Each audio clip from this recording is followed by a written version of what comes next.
Welcome to my channel. നമ്മൾ ഇന്ന് തയ്യാറാക്കാൻ പോകുന്ന ദീപാവലിക്ക് ആവശ്യമുള്ള മൈസൂർ പാക്ക അതെങ്ങനെയാണെന്ന് നോക്കാം. മൈസൂർ പാക്കിന് വേണ്ടിയിട്ട് നമ്മൾ 1 കപ്പ് കടലമാവ് എടുക്കണം.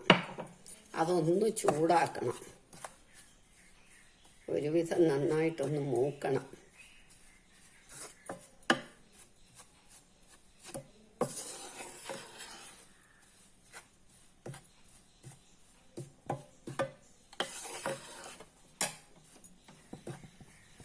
മീഡിയം ഫ്ലെയിമിലിട്ടേ മൂപ്പിക്കാവുള്ളൂ, അല്ലേ അങ്ങ് ചുമന്നു അല്ലാതാവും.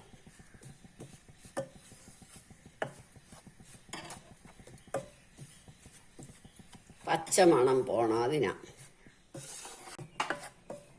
ആ പച്ചമണമൊക്കെ പോയി ഞാനൊരു നുള്ളു മഞ്ഞപ്പൊടി ഇടും. എന്ത് ചെയ്യുമ്പോഴും നമ്മൾ മഞ്ഞപ്പൊടി ഒരു ഐശ്വര്യമല്ലേ, അതുകൊണ്ട് ഇടുന്നതാ. ശരീരത്തിനും നല്ലതാണ്.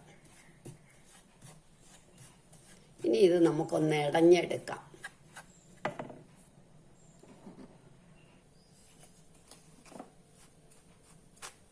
നമ്മൾ അരിപ്പയിലിട്ട് ഇങ്ങനെ ഒന്ന് ഇടഞ്ഞെടുക്കണം.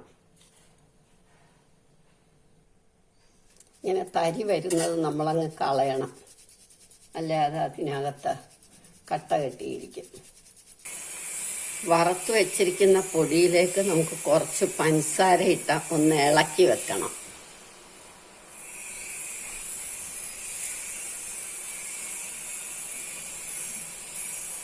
ഇനി ഇത് മാറ്റി വെക്കാം. ഇനി നമുക്ക് പാത്രത്തിലേക്ക് 1 കപ്പ് പഞ്ചസാരയും 1/4 കപ്പ് വെള്ളവും കൂടെ ഒഴിച്ച് നന്നായിട്ടൊന്ന് ഇളക്കണം. രണ്ടും കൂടെ ഇളകി പാവാകട്ടെ. കൈ വിടാതെ ഇളക്കിക്കണം. പാവ് നമ്മൾ ഇങ്ങനെ തൊട്ട് നോക്കി ഇങ്ങനെ ഒരു നൂൽ പരുവമാകുമ്പോൾ നമുക്ക് കടലപ്പൊടി ഇടണം. പഞ്ചസാര ഇട്ട് ഇളക്കി വെച്ച കടലപ്പൊടി ഇടണം. നല്ല തിള വന്നു കഴിയുമ്പോൾ നമുക്ക് തീ കുറയ്ക്കാം. ഇങ്ങനെ അങ്ങോട്ട് കോരി ഒഴിക്കുമ്പോൾ നൂല് പോലെ ആവും.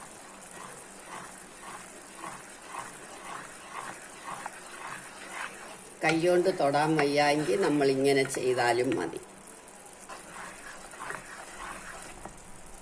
നമ്മൾ തീ കുറച്ച ഇടുക. അപ്പോൾ ഒരു നൂൽ പരുവ അതിങ്ങനെ ഇട്ടേ ഉണ്ടോ, നൂലിങ്ങനെ ആവും. അപ്പം നമ്മളിത് ഇടണം, കടലപ്പൊടി ഇടണം.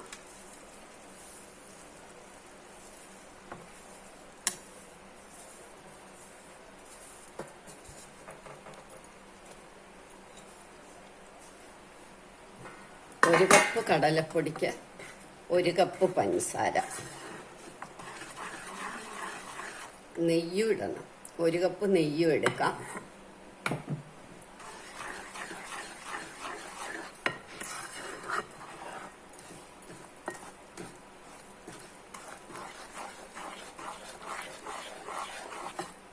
നെയ്യ് കുറേശ്ശെ ഒഴിച്ചു കൊടുക്കണം.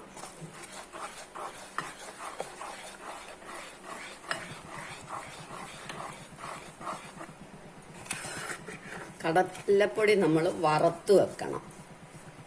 കടലമാവ് ഒന്ന് ചൂടാക്കി, പച്ചമണം പോകാൻ വേണ്ടി ഒന്ന് ചൂടാക്കി ഇടഞ്ഞു വെക്കണം.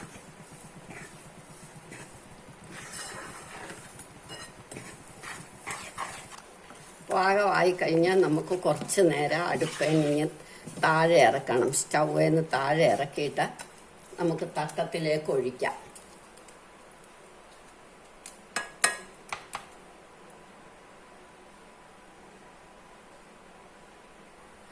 ഇനി ഇത് ഒരു 15-20 മിനിറ്റ് കഴിയുമ്പം നമുക്ക് മുറിച്ചെടുക്കാം. ഒരുപാട് തണുക്കുന്നതിന് മുമ്പ് നമ്മൾ മുറിക്കണം.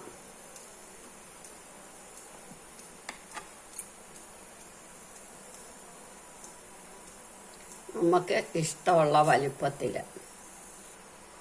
നമ്മളുടെ മൈസൂർ പാക്ക് റെഡിയായി. എല്ലാവരും ഇത് ട്രൈ ചെയ്ത് നോക്കണം. ഇഷ്ടമായെങ്കിൽ ലൈക്ക് ചെയ്യണം, സബ്സ്ക്രൈബ് ചെയ്യണം. ദീപാവലിക്ക് ഏറ്റവും പ്രധാനപ്പെട്ടതാണല്ലോ.